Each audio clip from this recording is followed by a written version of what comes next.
In the last class, we discussed maximum and minimum value of a function. We discussed about the extreme points and the critical points. Today we will discuss local maximum and local minimum value of a function. So first we will define local maximum value. Let f be a real valued function and c be an interior point in the domain of f. Then c is called a point of local maxima if there exists an h greater than 0 such that fx is less than or equal to fc for all x which belong to the open interval c minus h to c plus h. And here fc is called as the local maximum value. Now let's see the graph of the function y equal to fx. Can you see few hills and few valleys in this graph? Yes. At these points, we can spot the hills, and these are the points corresponding to the depressions or the valleys.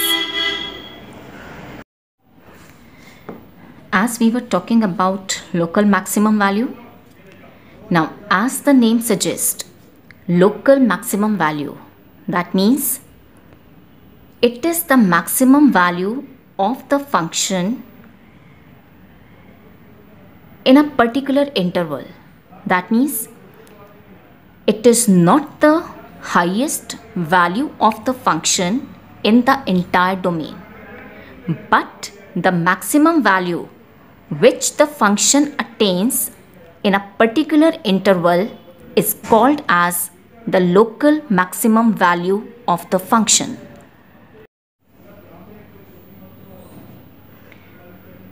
Look here. Here there is a peak in the graph, which we call as a hill in the graph, right? Now, let this point be C. Let us consider this interval c minus h to c plus h. Now this peak is corresponding to the point C. So this is fc, right?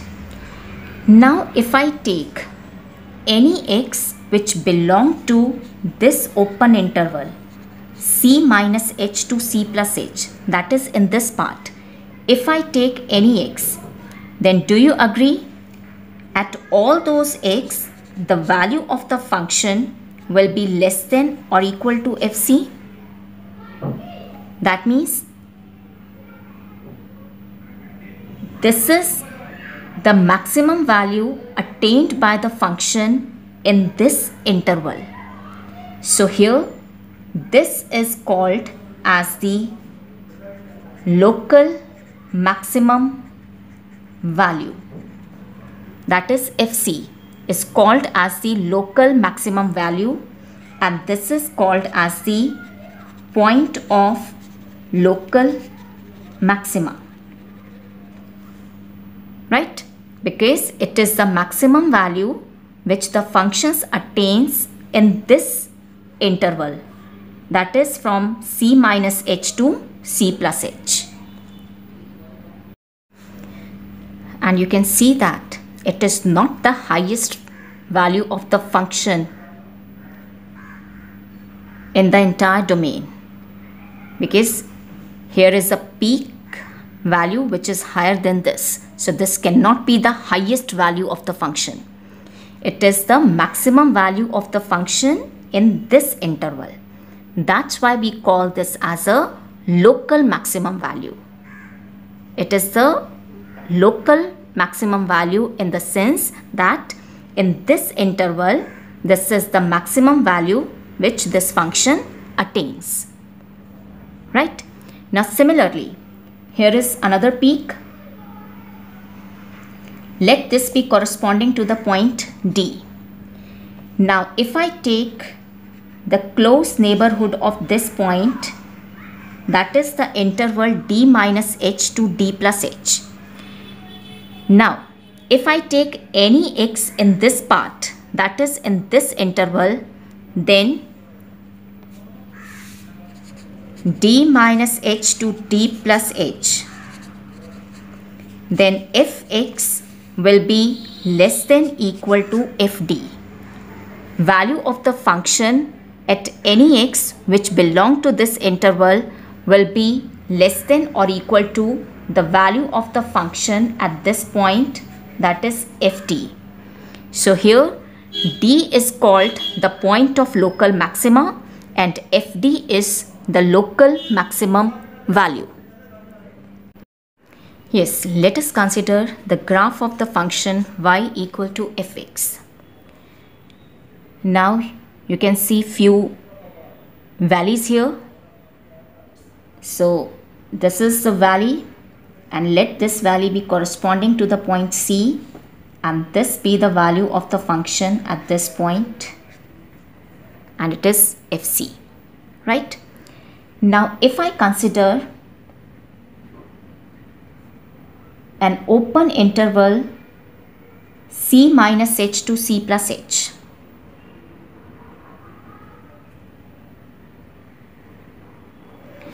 now if I take any x which belong to this interval, do you agree that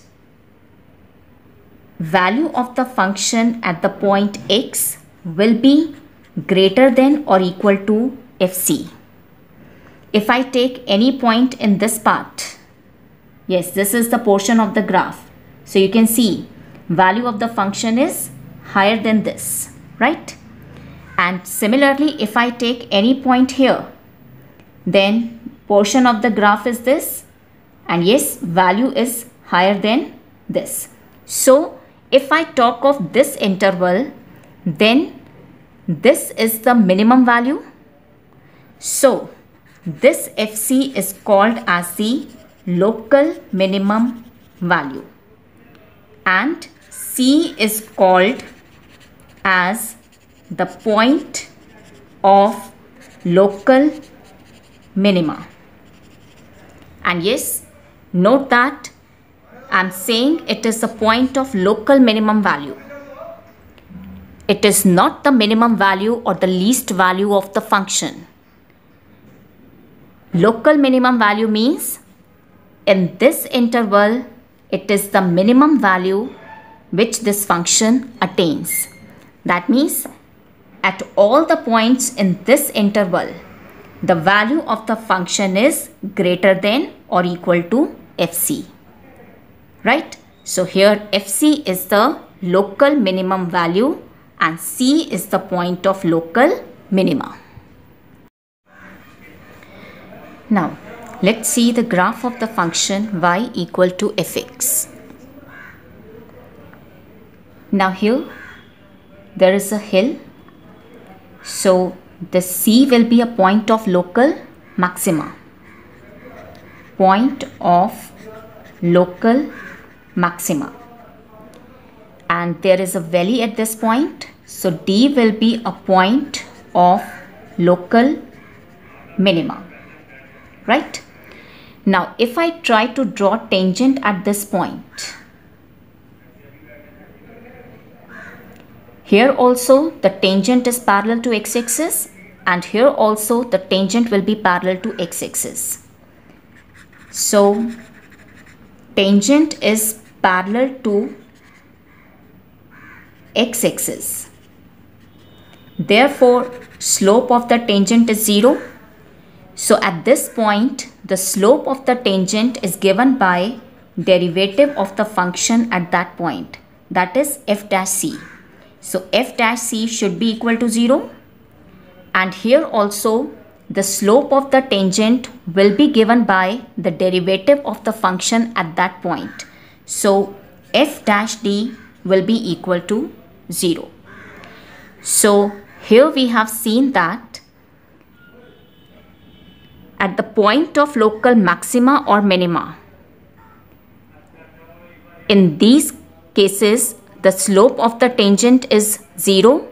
Therefore, the derivative at the point C and at the point D is equal to 0. Right? But in last class, we also learned that the maximum and or the minimum value of the function can exist at the points where the function is not differentiable.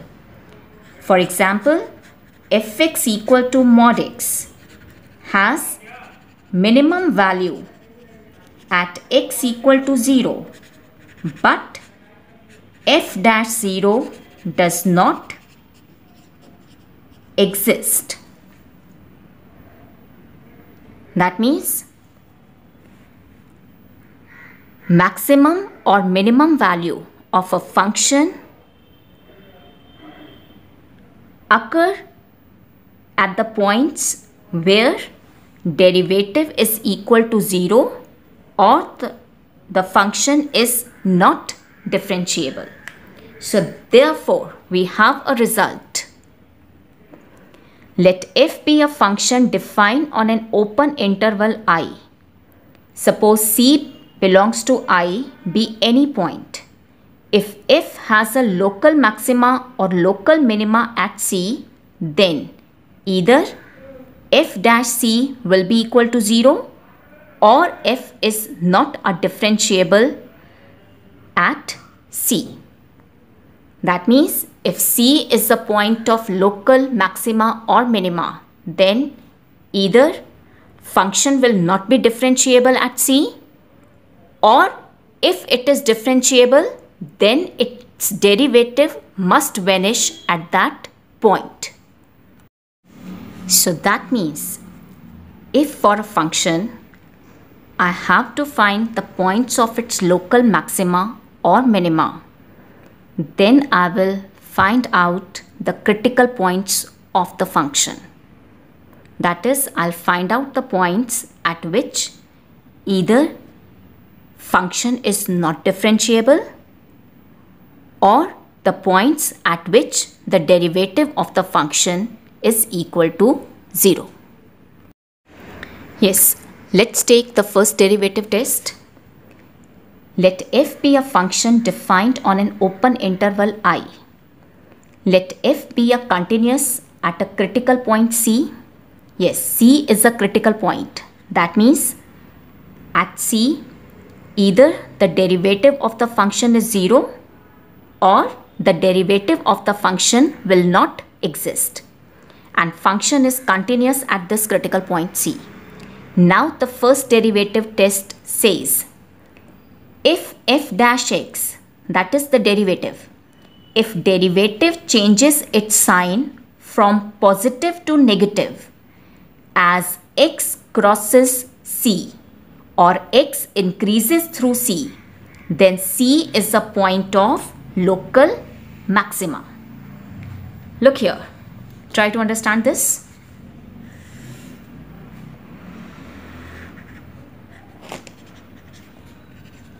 Suppose this is the point C, right? Now derivative changes its sign from positive to negative, right? So first the derivative is positive. When derivative is positive, function will be increasing. So here function will increase, right? At C, in this part function is increasing. Now the derivative changes its sign to negative. When the sign of the derivative is negative, it means function is decreasing. So when you cross the point C, the function will start decreasing, right? So a hill will be formed. So therefore C will be a point of local maxima. Here the function is increasing, so sign of derivative is positive, right? And after this, function starts decreasing. So sign of the derivative will be negative. So when derivative changes its sign from positive to negative, so function will change its nature from increasing to decreasing. So a hill will be formed. So therefore C will be a point of local maxima. Similarly, if f dash x changes sign from negative to positive, as x increases through C, then C is a point of local minima. Let's understand this. Now, derivative changes its sign from negative to positive, right? As x crosses C. So let this C be the point. Now first the sign of the derivative is negative. When derivative is negative, function is decreasing. So function will decrease. Now derivative changes its sign to positive. When derivative becomes positive, function will start increasing. So as you cross the point C, the function will start increasing. So a depression will be formed, a valley will be formed. Therefore, C will be a point of local minima. Here function is decreasing, sign of derivative will be negative. Then function starts increasing, sign of derivative will be positive. So when derivative changes its sign from negative to positive, function changes its nature from decreasing to increasing. A valley will be formed. Therefore, it will be a point of local minima. And yes, if f dash x does not change sign, then C is neither a point of local maxima or minima, right? So what we have learnt, if derivative changes its sign from positive to negative as x crosses C, then C is a point of local maxima. And if derivative changes its sign from negative to positive as x crosses through C, then C is a point of local minima. And if there is no change in the sign of the derivative as x increases through C, then C is neither a point of local maxima or local minima. Now, let's take a question. Find the points of local maxima or local minima of the function f(x) equals to x cube minus 3x. Yes, we know that point of maxima or minima occur at the critical points. So I'll find out all those points at which either derivative is equal to 0 or the function is not differentiable. So let's find out the derivative. It is 3x square minus 3. Now f dash x exists for all x. So for critical points,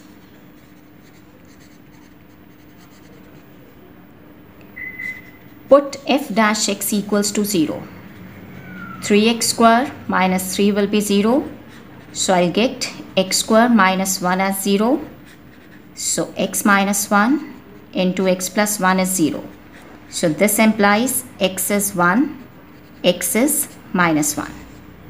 So the critical points are 1 and minus 1. Now I have to check which is the point of local maxima and which is the point of local minima. Now critical points are minus 1 and 1. Now these two critical points will divide the domain in three intervals: minus infinity to minus 1, minus 1 to 1 and 1 to infinity. Now I'll check the sign of the derivative in these intervals. First, let's take the interval minus infinity to minus 1. Yes, minus infinity to minus 1. So f dash minus 2 will be 3 minus 2 plus 1 minus 2 minus 1. Positive, negative, negative. so will be positive. So in this part derivative is positive, so function is increasing. Then minus 1 to 1, I take 0, so f dash 0 will be, this is positive, positive, negative, so sign of derivative is negative, so function is decreasing. Then 1 to infinity, I take 2, so f dash 2 will be 3, 2 plus 1, 2 minus 1, positive, positive, positive. It will be positive, the function will be increasing. In this interval, sign of derivative is positive. Now, f dash x changes sign from positive to negative as x crosses minus 1. Positive to negative, that means function will increase and then decrease. So a hill will be formed. Therefore, x equal to minus 1 is a point of local maxima. And local maximum value at minus 1 is f minus 1, which is equal to, yes, fx was x cube minus 3x. So f minus 1 will be minus 1 whole cube plus 3, that is 2. Right? Now similarly, f dash x changes sign from negative to positive as x crosses 1. Therefore, x equal to 1 is a point of, yes, negative to positive. The function will decrease and then increase. A valley will be formed, so it will be a point of local minima. And local minimum value will be cube of 1 minus 3 into 1, which is negative 2.